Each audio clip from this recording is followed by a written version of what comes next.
वाह वाह अक्षरा बहू, क्या कमाल की सब्जी बनाई है। ऐसा कर, मेरे लिए तो तू 2 रोटी और सेक दे। पेट तो भर गया लेकिन मन नहीं भरा। माँ जी, लेकिन आटा तो खत्म हो गया। कोई बात नहीं, मैं अभी और आटा लगा देती हूँ। बहू, आटा लगा ही रही है तो मेरे लिए भी 2 रोटी और लगा देना। वो क्या है ना कि गर्मा गर्म रोटी का स्वाद ही अलग होता है। जी पापा जी। अक्षरा रसोई में जाती है, लेकिन वो देखती है कि उसकी देवरानी मालिनी रसोई की सफाई करके बर्तन धो रही थी। अरे मालिनी, तुमने चकला बेलन सब धो दिए क्या? हाँ दीदी, मैंने सोचा जब तक मम्मी पापा खाते हैं तब तक मैं अपना काम निपटा लेती हूँ, उसके बाद हम भी सुकून से खाना खा लेंगे, फिर उसके बाद के बर्तन तो नहीं धोने होंगे ना। हाँ, लेकिन अभी मम्मी जी और पापा जी को 2-2 रोटी और खानी है। क्या? लेकिन अभी तो मैं सबसे पूछ कर आई थी तो उन्होंने मना कर दिया था, और अब 2 मिनट में फिर रोटी मांगने लगे। हाँ, आटा भी फिर से लगाना पड़ेगा और किचन की सफाई और बर्तन फिर से धोने होंगे। कभी कभी तो मुझे लगता है ना कि ये रसोई नहीं ढाबा है, ढाबा जो हर वक्त चलता ही रहता है। अरे बहू, अभी तक रोटी बनी नहीं क्या? पता नहीं दोनों सारा दिन क्या करती रहती हैं। 2-2 बहुएं हैं, फिर भी खाना टाइम से नहीं मिलता है। जब देखो दोनों आपस में गुटरगू करती रहती हैं। भाभी, मुझे और चावल खाने हैं, 1 कटोरी ला दो ना। लेकिन रेखा, चावल तो सारे खत्म हो गए, जो भी थे पापा जी और तुम्हें दे दिए। ऐसे कैसे खत्म हो गए? पूरा 1 क्विंटल का कट्टा रखा है स्टोर रूम में, और तुम मेरी बेटी को 1 कटोरी चावल देने से भी मना कर रही हो। देखा माँ, भाभीयों के राज में तो खाने को भी तरसना पड़ रहा है। अब यहाँ खड़े खड़े मेरा मुंह क्या देख रही है? जा जल्दी से कुकर में 1 सीटी लगवा दे। चावल तो कुकर ने बनाने हैं, तूने थोड़ी ना। अक्षरा गुस्से में रसोई में जाती है। अरे मालिनी, ला कुकर भी इधर दे। दीदी, मेरा क्या फायदा हुआ बर्तन धोने का? आप एक एक करके फिर सब ले रही हो। अरे तो क्या करूं? तू कितना भी घिस ले, हम लोगों की मेहनत तो इस घर में किसी को नजर आने वाली नहीं। कपड़े मशीन धो देती है, चावल कुकर बना देता है, साबुन बर्तन धो देता है, और हम दोनों दिन भर झक मारते हैं। दीदी, ये तो रोज का ही ड्रामा हो गया है इस घर का। किसी को आखिर में 1 रोटी तो किसी को 1 कटोरी चावल और चाहिए। अरे बर्तन तो पूरे ही गंदे होते हैं ना। ला, अब दे ना बर्तन, अब हम और कर भी क्या सकते हैं। अगर नहीं दिया खाना तो लोग कहेंगे 1 कटोरी चावल और रोटी के लिए बहू ने अपने ससुराल वालों को तरसा दिया। दोनों बहुएं फिर से काम पर लग जाती हैं। इसी तरह वो दोनों सारा दिन किचन में ही लगी रहती, जिस वजह से वो ना तो ठीक से अपने बच्चों की पढ़ाई पर ध्यान दे पाती और ना अपने पतियों के कपड़े समय से प्रेस कर पाती। उन दोनों के 1-1 बच्चा है। सास ससुर और ननद को मिलाकर कुल 9 लोगों का परिवार है। इतने सारे लोगों के लिए खाना बनाने और खिलाने और उनके बर्तन धोने में ही इनका सारा दिन निकल जाता है। दीदी, हम दोनों का सारा दिन रसोई में ही निकल जाता है। कभी कभी तो ऐसा लगता है ये लोग घर में बहू नहीं बल्कि रसोईया ब्याह कर लाए हैं। बात तो तेरी एकदम सही है, सारा दिन ठूस ठूस कर कद्दू की तरह बनते जा रहे हैं। अरे घर में 2-2 बहुएं पकाने के लिए, इसका मतलब ये थोड़ी ना कि तुम 4 दिन का राशन 1 दिन में ही खा जाओ। और तो और अब तो बच्चे भी बड़ों की देखम देखी करने लगे हैं। मालिनी, अब हमारा भी बेशरम बनने का वक्त आ गया है। इनकी अकल ठिकाने लगाने का ना मेरे पास एक आइडिया है, जरा कान इधर तो दे। अक्षरा अपनी देवरानी मालिनी को सारा प्लान समझा देती है। फिर अगले दिन सुबह की चाय में वो ढेर सारा मीठा डालती है और फिर चाय पीने के बाद अपनी सास से कहती है, मम्मी जी लाइए जरा मैं आपका शुगर नाप दूं। लेकिन बहू, मुझे क्या हुआ है? हुआ नहीं है तो हो जाएगा। ये देखिए आपका शुगर कितना बढ़ा हुआ है। मैं अभी डॉक्टर को बुलाकर आपका सारा हेल्थ चेकअप करवा देती हूँ, कहीं आपको कुछ हो गया तो। अरे शुभ शुभ बोल मरे मेरे दुश्मन। अच्छा, तू डॉक्टर को बुला ले, लगे हाथ तेरे पापा जी का भी चेकअप करवा लेंगे। कुछ देर बाद डॉक्टर घर आता है। अरे माता जी, अपने वजन पर कंट्रोल कीजिए, नहीं तो ये शुगर आपकी जान लेकर छोड़ेगा। और अंकल जी, आपका वजन तो और दुगनी तेजी से बढ़ रहा है। आपको अपने खाने पर कंट्रोल करना है और 2 रोटी से ऊपर नहीं खानी। हे भगवान, ये डॉक्टर तो हमारे खाने के पीछे ही पड़ गया। माता जी, आपको बुढ़ापे तक स्वस्थ रहना है और पोते पोतियों को बड़े होते देखना है, तो खाना तो कंट्रोल करना ही पड़ेगा ना। नहीं नहीं, मुझे इतनी जल्दी नहीं मरना। बहू, तू ना आज से मेरे लिए 2 ही रोटी बनाना। डॉक्टर उन सबका ब्लड सैंपल ले जाता है और शाम को रिपोर्ट लेकर आता है। माता जी, मैंने कहा था ना आपको शुगर है। अब से आपको चावल, आलू और मीठा नहीं खाना है। और बाबूजी, आपको भी कोलेस्ट्रॉल की दिक्कत है, इसलिए आपको भी अपने खाने पर अब से ध्यान देना है। और रेखा, तुम्हारा भी वजन उम्र के हिसाब से ज्यादा है, इसलिए तुम्हें भी अपने खाने पर ध्यान देना होगा। अभी तो तुम्हारी शादी भी नहीं हुई, तुम्हारे शरीर को तो अभी कई बदलावों से गुजरना है। डॉक्टर ये कहकर वहां से चला जाता है। शाम को सब खाने की टेबल पर बैठते हैं तो रेखा कहती है, भाभी 2 चम्मच चावल लाना तो। ये लो रेखा, 2 चम्मच चावल। आप तो सच में 2 चम्मच लाई हो। हाँ तो इस घर की बहू हूँ, सबका ध्यान रखना मेरी जिम्मेदारी है। बहू, मुझे बस आधी रोटी और देना।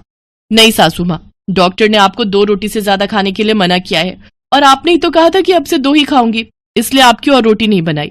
और अब हमने सबका खाना हिसाब से बनाने के बाद किचन बंद कर दिया है। आज सब आधा आधा पेट खाना खाकर चुपचाप अपने अपने कमरों में चले गए।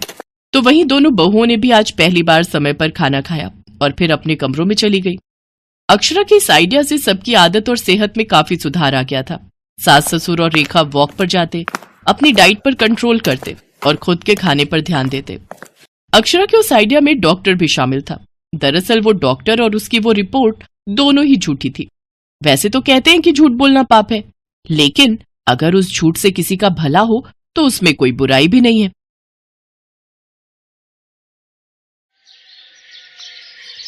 सचमुच आनंद, जितना मर्जी कह लो, मेरा अचार कभी भी दादी माँ जितना स्वादिष्ट नहीं बनता। वो सिर्फ सामग्री नहीं, धैर्य और प्यार भी इसमें डालती हैं, तभी तो उनके अचार में अलग सी बात होती है। तुम भी उनके हाथ का बना अचार खाओगे ना तो बाकी अचार भूल जाओगे। तुम्हारी चटपटी स्वाद भरी बातें सुनकर मन कर रहा है कि अब तो जल्दी से ही पहुंच जाएं। वैसे और कितना टाइम लगेगा अभी आनंद हमें गांव पहुंचने के लिए? ज्यादा नहीं, ये मैप 20 मिनट और दिखा रहा है और 20 मिनट में पहुंच ही जाएंगे। राधिका मुंबई में नौकरी करती थी, वहीं उसकी शादी आनंद के साथ हुई थी। राधिका के माता पिता नहीं थे, गांव में उसके चाचा चाची और दादी रहते थे। शादी के बाद वो पहली बार अपनी दादी माँ से मिलने उनके गांव जा रही थी। राधिका की दादी सुमित्रा बहुत ही स्वादिष्ट अचार बनाती थी, इसीलिए राधिका का तो बस मन था कि वो जल्दी से ही पहुंच जाए और अपनी दादी माँ के हाथों का बना स्वादिष्ट अचार आनंद को भी खिलाए। कुछ देर बाद आनंद और राधिका गांव पहुंच जाते हैं। सुमित्रा अपनी पोती राधिका को देखकर बहुत खुश होती है। दादी माँ, आज भी ये घर आपके हाथों के बने अचार के मसालों की खुशबू से महक रहा है। अरे बेटी, तो लो, ये लो ना, ये मैंने कच्चे आम तोड़कर पिछले दिनों ही ताजा ताजा अचार डाला है। इसका स्वाद आनंद बेटा तुम्हें भी बहुत पसंद आएगा। गरम गरम नमक मिर्च के पराठे और मक्खन के साथ खाओ। ये लो बेटा, चने दाल की खिचड़ी थोड़ी और लो। बस दादी माँ, पेट फुल हो गया मेरा तो। आपके इतनी तरह के स्वादिष्ट अचारों ने तो बहुत ही स्वाद ला दिया। माँ जी, जरा इधर आना। राधिका, तुम्हारी चाची बुला रही है, मैं अभी आती हूँ। हाँ बहू, बोलो, कुछ काम था? ऐसा है माँ जी, बड़े भैया भाभी तो अब इस दुनिया में रहे नहीं। राधिका शादी के बाद पहली बार अपने पति के साथ हमारे घर आई है। खबरदार, अगर इसे 100 रुपए शगुन से ऊपर दिए तो।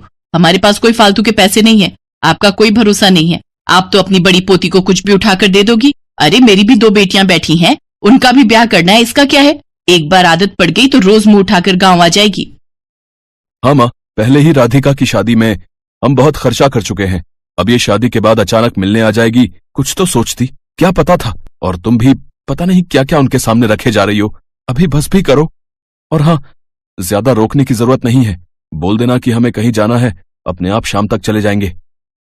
कैसी बातें कर रहे हो तुम दोनों?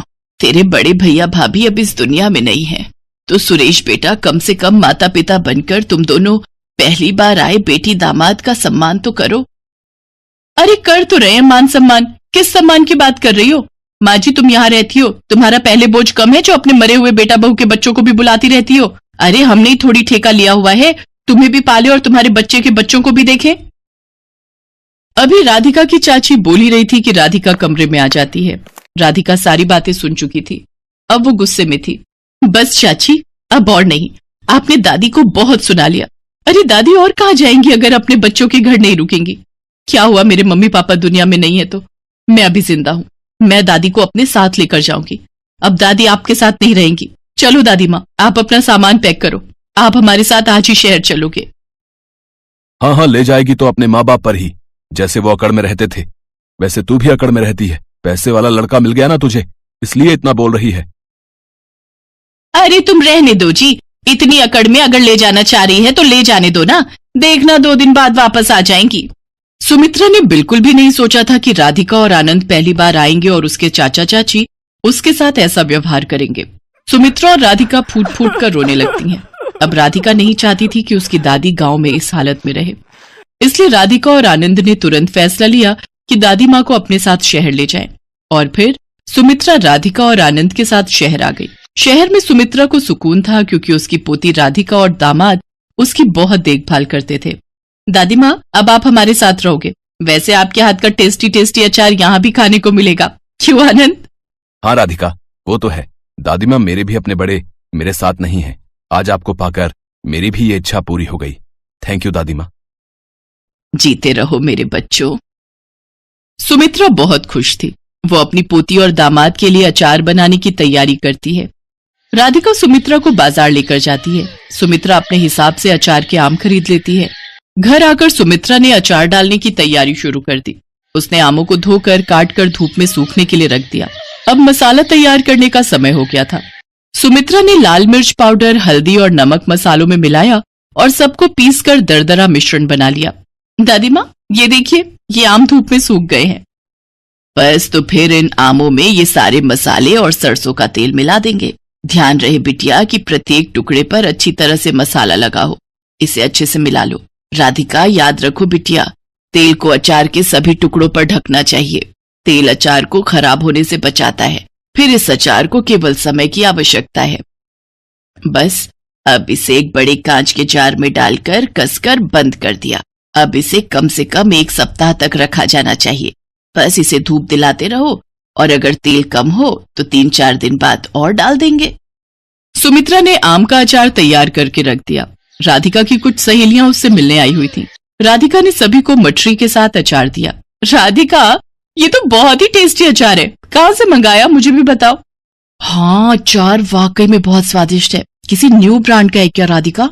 हाँ, न्यू ब्रांड ही समझ लो। ये मेरी दादी का अचार है। मेरी दादी अचार बनाने में बहुत एक्सपर्ट हैं। अच्छा, दादी जी, आपने ये अचार बनाया है, ये तो बहुत टेस्टी है। सच, ऐसा अचार मेरे घर पर भी सबको मिल जाए तो बात ही बन जाए। मेरे घर में सब अचार बहुत पसंद करते हैं। क्या आप मेरे लिए अचार डाल सकते हो? मेरे लिए भी दादी माँ, अगर आप अचार डाल दो। मैंने कई बार डालने की कोशिश की पर मेरे हाथ का अचार खराब हो जाता है, रुकता ही नहीं। मम्मी कहती है कि किसी किसी के हाथ का अचार नहीं रुकता है। अगर आप मेरे लिए डाल दो तो मेरी बहुत हेल्प हो जाएगी। हाँ बच्चों, क्यों नहीं। आजकल तो वैसे भी अचार के आम का सीजन है। मैं तुम सब के लिए अचार डाल दूंगी, बस मुझे कुछ दिनों का वक्त दो।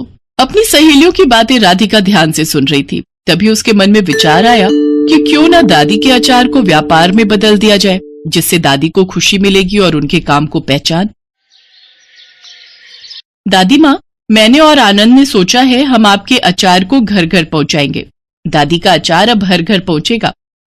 हाँ दादी माँ, आपके बनाए अचार की तारीफ बहुत लोग करते हैं, तो क्यों ना आपके हाथों के अचार को एक नई पहचान मिले। राधिका और आनंद की बातें सुनकर सुमित्रा की आंखों में खुशी के आंसू आ जाते हैं।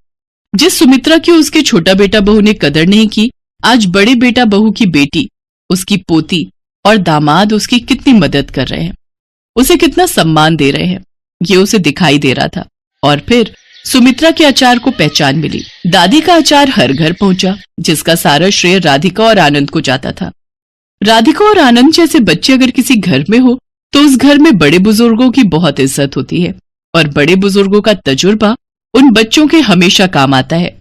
हमारे बड़े बुजुर्ग तो अपने बच्चों में ही अपनी खुशी ढूंढते हैं, पर कुछ बच्चे बड़ों को अहमियत नहीं देते और उनके सिर से बड़ों का आशीर्वाद अपने आप ही हट जाता है। सुमित्रा के छोटे बेटा बहू को जब ये बात पता चली तो उन्हें अपने ऊपर बहुत पछतावा हुआ। सुमित्रा ने उन्हें माफ तो कर दिया, लेकिन वापस उनके पास नहीं गई। वो अब राधिका और आनंद के साथ ही रहती थी और उसकी असली खुशी उन्हीं के साथ थी।